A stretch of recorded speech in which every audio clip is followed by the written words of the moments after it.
അശ്വതി വിശ്വനാഥനുണ്ട് എനിക്കിപ്പം. Aswathy, good morning. കാലാവസ്ഥ വിശേഷമാണ്. കാരണം ഇനി അങ്ങോട്ട് കാലാവസ്ഥ എല്ലാ ദിവസവും കാലാവസ്ഥ പ്രധാനമാണ്. എങ്കിൽ കൂടി ഈ മഴ വന്നു കഴിഞ്ഞാൽ അലേർട്ടുകളും കാര്യങ്ങളൊക്കെ നിലനിൽക്കുമ്പോൾ കുറച്ചും കൂടി ഗൗരവത്തിൽ നമ്മുടെ പ്രിയപ്പെട്ട പ്രേക്ഷകരും കാലാവസ്ഥ വിശേഷങ്ങൾ കാത്തിരിക്കുന്ന ദിവസങ്ങളാണ്. അപ്പോൾ നമുക്ക് സമയം കളയേണ്ട നേരെ നോക്കാം ഇന്നത്തെ കാലാവസ്ഥ വെതർ എങ്ങനെയാണെന്ന്.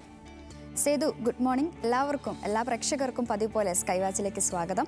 ഇപ്പോൾ സംസ്ഥാനത്തുടനീളം മഴ വ്യാപകമാവുകയാണ്. ഒരു തരത്തിൽ നോക്കുകയാണെങ്കിൽ മഴ ആശ്വാസമാണ്. പക്ഷെ മറ്റൊരു തരത്തിൽ മഴക്കാലത്ത് നമ്മൾ പല കാര്യങ്ങളും ശ്രദ്ധിക്കേണ്ടതായിട്ടുണ്ട്. അപ്പോൾ നിലവിൽ ഇന്ന് ഏതൊക്കെ ജില്ലകളിലാണ് പ്രത്യേക മുന്നറിയിപ്പ്, എങ്ങനെയൊക്കെയാണ് നമ്മുടെ കാലാവസ്ഥയുടെ ഒരു അവസ്ഥ എന്നൊക്കെയാണ് നമ്മൾ ഇനി പരിശോധിക്കുന്നത്.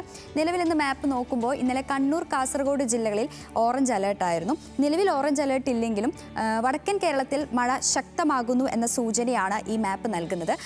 കണ്ണൂർ, കാസർഗോഡ് ജില്ലകളിൽ ഇന്ന് യെല്ലോ അലേർട്ടാണ് കാലാവസ്ഥാ വകുപ്പ് പ്രഖ്യാപിച്ചിരിക്കുന്നത്.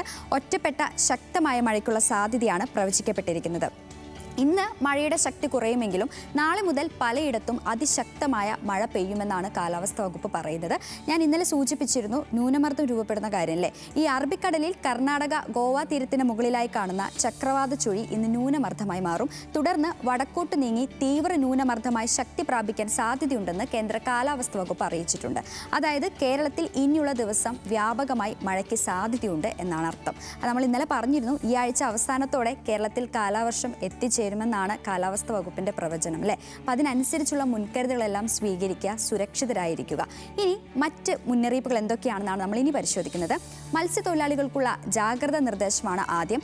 കേരള, കർണാടക, ലക്ഷദ്വീപ് തീരങ്ങളിൽ ഇന്ന് മത്സ്യബന്ധനത്തിന് പോകാൻ പാടില്ലെന്ന് കേന്ദ്ര കാലാവസ്ഥാ വകുപ്പിന്റെ മുന്നറിയിപ്പുണ്ട്.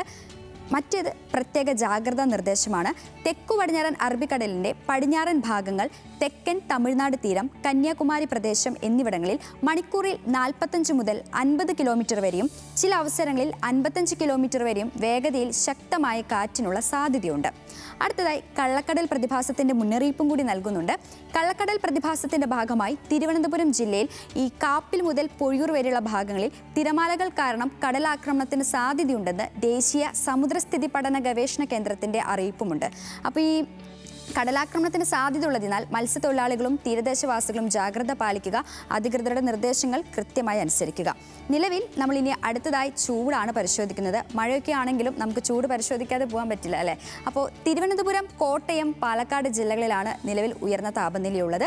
തിരുവനന്തപുരത്ത് 32 ഡിഗ്രി സെൽഷ്യസും കോട്ടയം, പാലക്കാട് ജില്ലകളിൽ 31 ഡിഗ്രി സെൽഷ്യസുമാണ് താപനില. അടുത്തതായി എറണാകുളം, കോഴിക്കോട് ജില്ലകളിലാണ് ഉയർന്ന താപനില രേഖപ്പെടുത്തിയിരിക്കുന്നത്. എറണാകുളത്ത് 31ഉം കോഴിക്കോട് 30 ഡിഗ്രി സെൽഷ്യസുമാണ് താപനില. മുൻപത്തേക്കാൾ അപേക്ഷിച്ച് ഇപ്പോൾ ചൂടിത്തിരി കുറവാണെന്ന് നമുക്ക് വേണമെങ്കിൽ പറയാമല്ലേ.